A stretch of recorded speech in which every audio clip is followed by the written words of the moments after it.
नमस्कार साथियों, don palmistry में सभी का स्वागत है। आज हम पामिस्ट्री के सबसे इम्पोर्टेंट एस्पेक्ट थंब की बात करेंगे।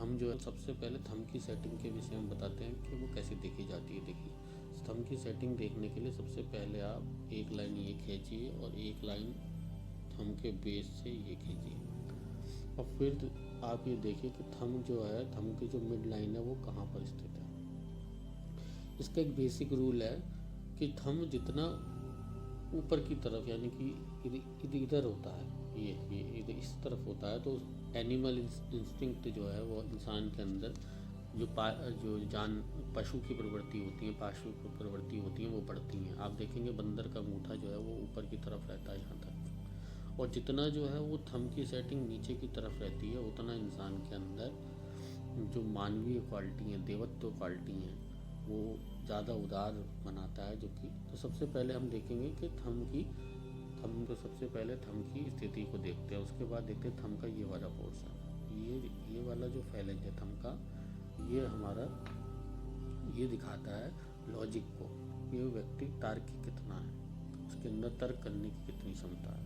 और ऊपर वाला फैलेंज, जो ऊपर फैलेंज है वो दिखाता है कि इसकी इच्छा शक्ति कैसी है।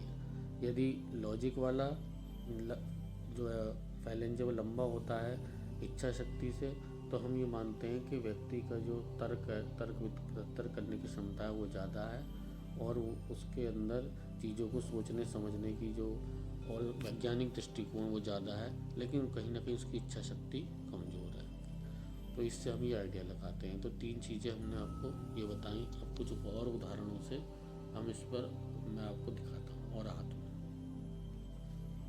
दोस्तों कुछ और उदाहरण मैं आपको दिखाता हूँ। यहाँ पर आप देख सकते हैं कि एक लाइन ये खींची हमने, एक ये खींची, तो इसकी सेटिंग मिड पॉइंट यह है। तो ये थोड़ा सा ज़्यादा उदार है उससे जो हमने पिछला उदाहरण देखा था। और यहाँ पर एक चीज़ और भी होती है कि जो हमारे फिंगर्स और थंब होते हैं, उनकी जो टिप होती है वो बहुत मैटर करती है। जैसे आप यहाँ देखेंगे कि ये पॉइंटेड फिंगर टिप है, नुकीला बना हुआ है थंब आगे से। तो ये ऐसे लोग जो है वो आर्टिस्टिक टेंडेंसी होते हैं, चीज़ों को बहुत तेज़ी से सीखने वाले होते हैं, और ऐसे लोग जो होते हैं वो इमेजिनेशन से जुड़ा हुआ काम करते हैं, अपने हुनर विकसित करने में विश्वास करते हैं। लेकिन ऐसे लोग एडमिनिस्ट्रेशन जो है वो को कंट्रोल करने में थोड़ा सा असहज होते हैं, क्योंकि ये लोग अपनी दुनिया में रहते हैं, इनमें कल्पना प्रधान होती है। और ये लोग ज़्यादा आप देख सकते हैं इस टाइप की जो सेटिंग है वो थोड़ी सी थंब की नीचे की तरफ होती है, क्योंकि बहुत उदार होते हैं, बहुत पोलाइट होते हैं, विनम्र होते हैं। और ये जो पॉइंटेड टिप्स होते हैं थंब के अगर हैं, तो ये बात थोड़ी सी यहाँ गौर करिएगा, ये इच्छा शक्ति को बहुत कम करते हैं, इमेजिनेशन बढ़ाते हैं, आर्टिस्टिक टेंडेंसी बढ़ाते हैं, लेकिन उनकी इच्छा शक्ति को कम करते हैं। कुछ और उदाहरण भी अभी हम लेंगे। एक और उदाहरण मैं देता हूँ। देखिए, एक लाइन ये खींची हमने, दूसरी खींची, एक इसके मिड सेक्शन को, तो देखेंगे ये भी काफ़ी उदारता वाला थंब है, और उदारता के साथ साथ इसकी लंबाई भी अच्छी है। लो सेटिंग होने के बाद भी ये यहाँ पर अगर हम इसको मिलाएंगे तो ये काफ़ी लंबाई इसकी अच्छी है। लो सेटिंग है लेकिन लंबाई अच्छी है। लंबाई जो है वो औना थंब की, और यहाँ पर आप देख सकते हैं लॉजिक और विल दोनों के सेक्शन लगभग बराबर हैं, तो ये अंगूठा अच्छा माना जाएगा काफ़ी। जो थंब जो है पीछे की तरफ ज़्यादा मुड़ते हैं, वो भी थोड़े से आदमी को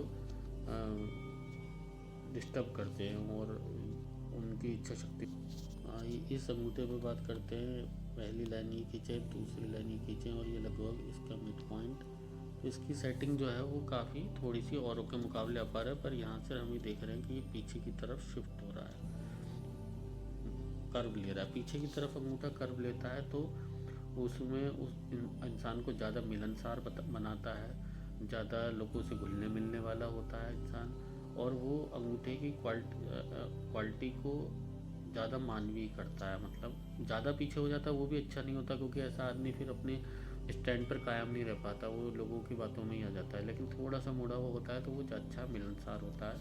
इस सेटिंग के साथ इतना कर्व जो है वो अच्छा है। अगर ये थोड़ी सी नीचे हो जाता और इतना कर्व होता तो वो इंसान को इतना फ्लेक्सिबल बना देता है कि वो अपने मार्ग से हट जाता है। कि ये वाला जो, अगर हम इस हाथ को 3 हिस्सों में बांटें तो ये इमोशनल एरिया होता है, प्लैनेट्स जो पर्वतों का क्षेत्र है। ये प्रैक्टिकल जो मार्स का स्थान है जहाँ पे माइंड लाइन आती है।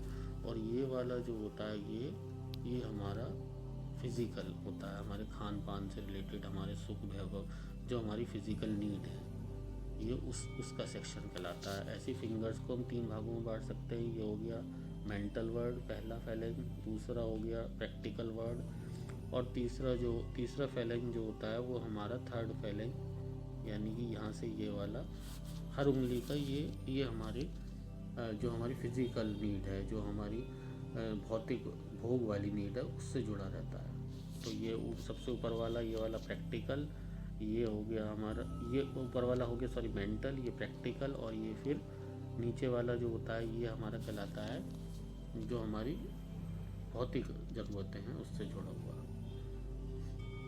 आज हमने प्रैक्टिकल पामिस्ट्री पे काफ़ी बात करी है। कुछ आशा करते हैं कि आपको ये पसंद आए होंगे।